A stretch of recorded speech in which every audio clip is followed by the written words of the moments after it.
What if the face you donned to infiltrate the feast weren't a fleeting farce, but the fractured facade of your former fragility, a beggar's rags reforged into a beguiler's brocade, compelling you to sip poison from chalices of camaraderie while your hidden hoard hungers for the harvest of heads, evoking the veiled vendettas of Machiavelli's courts or the shadowed soirees of Versailles' silk-clad serpents, where one slipped syllable could summon not salvation, but the scythe of settled scores. Inhale the fetid fog of frontier taverns thick with ale's amber haze and adventurer's anxious sweat. Taste the tart undercurrent of ulterior intent on your tongue like unripe olives from an oracle's offering. Feel the feigned fellowship's false clasp on your forearm coiling like a constrictor's caress, as levels lurk unspoken in the lamplight, birthing beasts from the ether to bide their time. This is the insidious intimacy of my gift LVL 99.99 Unlimited Gacha's Episode 4, Adventurers, which masqueraded onto screens on October 24, 2025, slinking into the revenge arc's serpentine spine, where Light's labyrinthine lair expands from subterranean spite to surface world subterfuge, his unlimited summons now the silent sentinels of a stratagem that sows discord among the despots who discarded him. It enchants from the embarkation, a beguiling banquet of banter and brinkmanship that unveils undercurrents without unleashing the flood, teasing the threshold of the adventurer-killer arc. Have you ever glided through a gala of ghosts from your past, smile stitched like a scar, soul seething beneath the satin, questioning if the charade cloaks your conquest or corrodes your core? The episode incarnates that intrigue, its illusions shimmering just beyond the veil, suspense a stiletto's shadow grazing your spine, curiosity the compulsive cadence of a concealed countdown, drawing you deeper into the den where one feigned flourish might unfurl not just fates, but the frenzy you fantasized in fevered forgettings, from Episode 3's triumphant trouncing of the turncoat Garu, where Light's lair brimmed with level-locked legions, his first fetch a foretaste of the fury to flood. The forgetful, this installment unfurls the umbra of uprising, Light donning the drab duds of a down-on-his-luck delver to delve the despot's domains, evoking the undercover odysseys of the Count of Monte Cristo's calculated capers amid Corsica's coves. Posing amid a ragtag retinue of rookies, earnest elves and boisterous bruisers whose banter belies their budding blades, he barters for breadcrumbs in guild halls that hum like hives of hubris, each exchange etching the empire's edges while his etheric entourage eyes the exodus from afar. Whispers of the world's warped whims, racial rifts rending realms, ripple through reconnaissance, bridging the basement's bile to broader battlegrounds, cliffhangers chill a chance convergence that crackles with concealed catastrophe. You can almost smell the stale stew simmering in that smoke-filled safehouse, hear the harmonious hubbub of hopefuls hawking half-truths. Doesn't it needle at you, that nexus of naivety and nightmare, compelling you to cloak yourself in the crowd and eavesdrop on the unraveling before the ruse rends to revelation? Episode 4 propels the chronicle with the subtlety of a shadow slipping through a sun-dappled sail, advancing Light's vendetta from vaulted vengeance to veiled vanguard, where his adventurer alias unveils the surface's stratified sins, a revelation that ratchets the revenge from personal pogrom to geopolitical gambit, the ragtag party's unwitting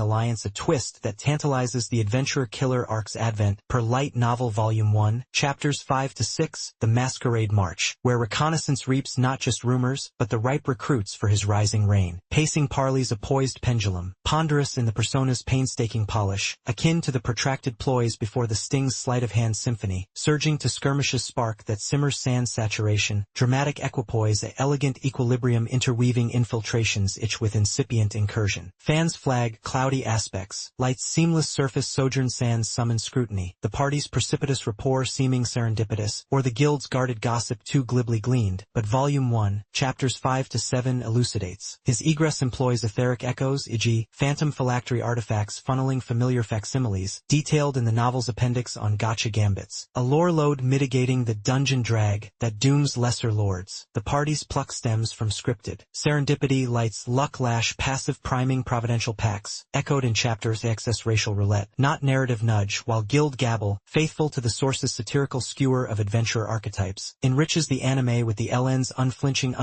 on infiltration's ironies, inviting immersion in the book's blueprint for the beggar-baron blueprint that beguiles before it breaks. Light doesn't merely mimic, he metamorphoses, his psyche a prism of pilfered personas, fissures from the Concord's cull crystallizing into cunning's crucible, choices to court the clueless cadre consistent with his calibrated conquest yet surprising in their solicitous shade, motivations mutating from myopic malice to magnanimous machination, a tapestry of the tyke who trusted too tenderly now threading trust as a noose. The debutante delvers, earnest Elio's elven Elon, boisterous Broggy's brute benevolence, bloom from backdrop to beating hearts, their hidden hungers, Mia's muted mistrust, Gold's gilded grievances, propelling pacts that humanize the horde, dialogues dripping with dawning devotion that surprise with synaptic synergy. May's spectral surveillance, a subtle specter in the script, sutures her servitude to shrewd stewardship, her growth a quiet quake. Identity here is infiltration's insidious ink. Light's lowly lure a labyrinthine lesson in power's protean play. Does donning the discarded democratize dominion, or distill the deceiver's despair, manifesting in the party's unwitting as a grotesque gospel of Getter's guise? Hope haunts the hazardous harbor of half-truths, survival stratagem dueling sacrifices spectral snare in the guild's gilded grime. Evident in Light's largesse to the lost, a Faustian feint evoking the forger's forge in the talented Mr. Ripley's treacherous tango, where despair's dragnet yields to vengeance's veiled velvet, much like insurgents incognito in Indochina's intrigue, interrogating. In a world where weakness is the weakest link, can one weave the weave unravel, or merely wear it too? The Wake, guild gauntlets and guildhall gossip graft granular grit onto the gacha's gleaming gloss, introducing adventurer accords, cultural covenants capping creeds, per volume 1's interludes on etheric ententes, that complicate the cosmos with conspiratorial cleavages, enriching the ether with ethical entanglements while the nation's nested nexuses tease transnational treacheries, transmuting the tapestry from trope-trod terrain to textured tableau where gifts gild as grievously as gild. Guises, the script slithers with stiletto subtlety, keen as a kino call's concealed cut, its poetry pulsing in the profane paeans where fellow fresh meat falls like a feigned flourishes fatal feint, lines like Elio's earnest entreaty carrying the gut-punch gravitas of Ocean's 11's oily overtures, foreshadowing floods of fallout while reverberating in the roll credits reverie like a rigged roulette's reluctant reset. Impactful, ironclad against Ice-Guy's inanities, even the guildmaster's guarded grunts arrive with Game Master's guile, evoking the elliptical exhortations of inglorious bastard banter barrages, each enunciation an ember of the endless. I harbored the party's parting pleasantries, their yank a yoke on my yoke. When did a stranger's solicited smile last sync with the suppressed symphonies in your own solicited silences, ensnaring you to revisit, to reread the ripples before they recede to reverie? Art direction drapes the domain in dusk's dubious dyes, tavern tawny veined with treacherous teal, lighting lacerating lowborn looks in liminal luminescence that opposes the overlord's opulent ooze, shadows slithering like suppressed summons in stasis that surges to skirmishes spasm, fluidity in feigned phrase a fantasia of ferocity forged in facade. Beauty binds as bittersweet, symbolism sculpting sorrow's sacrament where palettes play parses the poignant ploy of power's parlor pretense. Cinematography consorts with the charlatan. Gliding glissandos through guild's gloom heighten the guise's hallucinatory haze, compositions cramming confabs in chiaroscuro clutches akin to the prestigious pigeon ploy portraits. Editing's ebb. A elegiac escalation, lingering low angles lulling into lightning lashes that lash back with your own lactic burn. Tension tempered taut as a tumbler's turn, your gaze grappled by the gambit that it marked me, this masquerade. A poignant puncture of pretense and peril, infiltrations itch mirroring the muted mutinies I've mediated in my own mirrored masks. Wonder whisked in the woven warmth like huthfire after a hunt's harsh haul. Moments mar, that confluence of courtesy and cataclysm, a breaking point where banter breaches the bulwark, shifting semblances into something irrevocable, raw as the instant a false friend's facade fractures in a foxhole's flicker. It conjures universal elegies, identity's inheritance twisted by intrigue, as in Conrad's Heart of Darkness hollow heart, resonating. In Cloaking the Conqueror, do we cloak our fractures, or flaunt the forgery? You taste it, don't you? The tart tease of a tipped tankard on your tongue, the surge of a stratagem unspoken? It's no mere mummery. It's musing, marking with queries that haunt your hearth's hush, demanding dissent until the desire devours delay, through reverse reading, the episode's opacity. Light's lore-laced liberties, the party's precipitous polish, might murmur as missteps, pacing's pastoral preludes perilously poised on prolixity's precipice. Yet reframe. These are no narrative nicks, but deliberate dies, obscurity out of the light novel's layered ledger domain. Volume 1, Chapter 5's etheric evasions. Thematic totems twining Ice-Guy irony with introspective inquiry, convolution a cat's cradle complicating catharsis. The Delver's dynamics occasionally grate like an unfiled burr, a calibrated cavil. It accelerates attachment's allure, dodging drudgery, though ancillary arcs averting a tad toward archetype. Esteem endures. In a genre glutted with gloss, this restraint refines, alchemizing quibbles into quests profound. Adventurers prevails in profound poise, narrative nuance navigating the nebulous, artistry animating the arcane, fleeting fogs fading before a script that stitches souls, weaknesses mere wisps in the weave. It fulfills the saga's summons, not rote rebirths, but the rite of reckoning with the reflections we flee, where overlords eclipse outcasts not in overt ousting, but the humane heresy of healing haunts. I foresee fangs flashing in feigned fellowships anon, yet whisper this, wayfarer, as the the screen's sable fades and that final faint glints unyielding. Will you shun the shadow summons, or step into the guise that's been gilding your grievances since the gacha gleamed? The masquerade beckons. Your mask begins with the beckon.